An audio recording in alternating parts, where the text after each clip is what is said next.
This is going to be this Saturday, April the 24th, from 10 a.m. to 2 p.m. It's going to be in the Atwoods parking lot here in Sulphur Springs.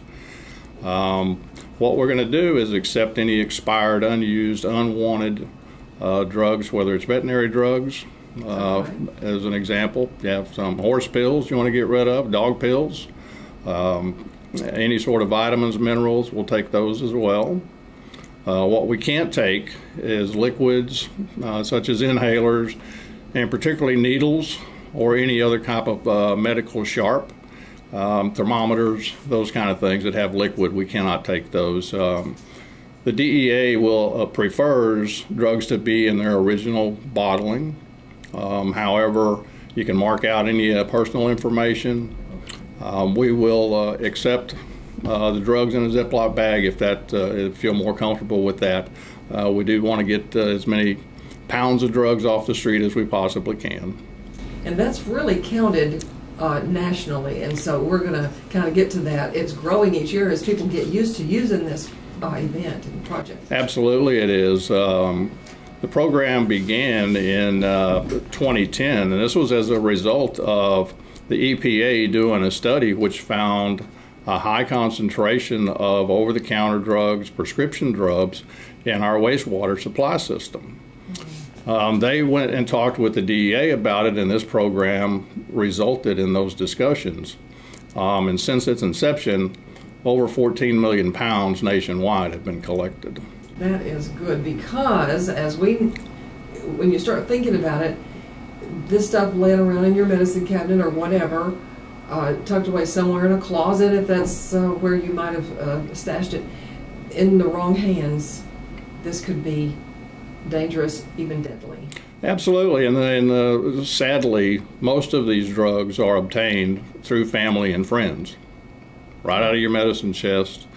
And this is a really simple way, easy way, controlled and secure way for us to get these drugs out of your cabinet, off of the street, and destroyed. Well, you mentioned DEA. What does this stand for? That's the Drug Enforcement Administration. And this program is coordinated and controlled by them. Everything we do through this program is voluntary by each law enforcement agency. As an example, in October of last year, there were 160 some odd law enforcement agencies across the state of Texas that participated with this. There were about 180 collection sites, and it was about 84,000 pounds of drugs were collected during that time. Well, that is good to know. And we're going to, naturally the thought process is, what is there a crisis going on with prescription? Well, there really is. There was a study that the DEA concluded in 2019 that there are some 10 million people addicted to or abuse opioids. And these are the pain relievers, hydrocodone, oxycodone, those type of things. There's 6 million people that will get a drug out of the cabinet. It could be a kid, unfortunately. It could be someone that wants to sell those drugs.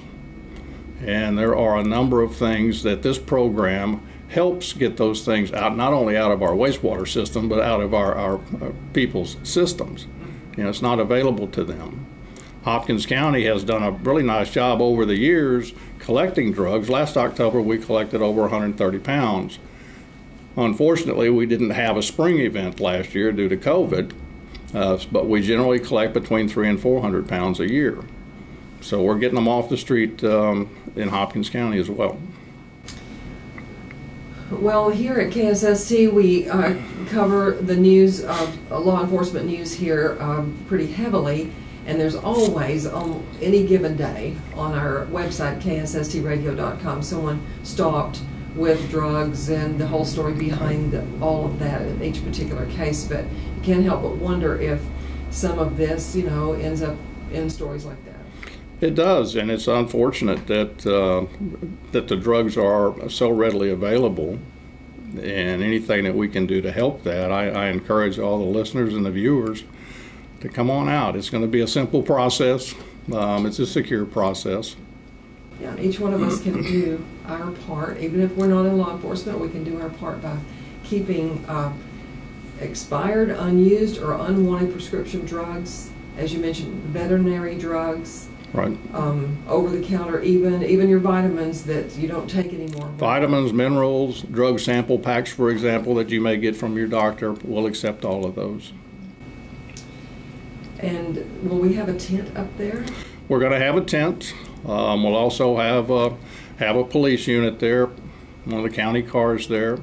The process is going to be simple. Just drive up, roll the window down, and we'll take control of it from there. The DEA requires us to put these in secure boxes. At that point, when we take control of it, those items go to our evidence room at the sheriff's office that is totally secure, locked, and from there, an officer will take those drugs to Tyler, and they'll be put in for destruction at that point. So this coming Saturday is Drug Take Back Day, not just in Sulphur Springs, Hopkins County, but across our nation. It's across the nation. It happens in April and October each year, and it's a nationwide program, and again, it's voluntary by a law enforcement agency. To give an example, there's some 1,900 law enforcement agencies in the state of Texas. Last October, there were only 161 agencies that participated.